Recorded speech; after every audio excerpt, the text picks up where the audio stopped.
నమస్కారం ఘంటారావానికి స్వాగతం ముందుగా ప్రధాన అంశాలు వైకుంఠపురం బ్యారేజ్ కి కొత్త డిపిఆర్ తయారు చేస్తున్నాం ప్రాజెక్టును త్వరితగతిన పూర్తి చేస్తామన్న మంత్రి నిమ్మల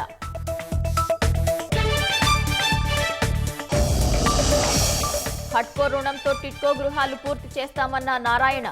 ఇళ్ల వద్ద మౌలిక వసతులు కల్పిస్తామని అసెంబ్లీలో వెల్లడి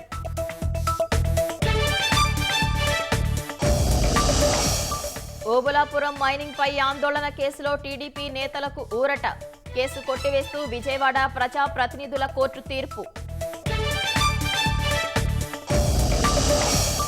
విద్యార్థులు చదవటం లేదని గుంజీలు తీసిన ప్రధానోపాధ్యాయుడు విజయనగరం జిల్లా పెంట జెడ్పీ పాఠశాలలో ఘటన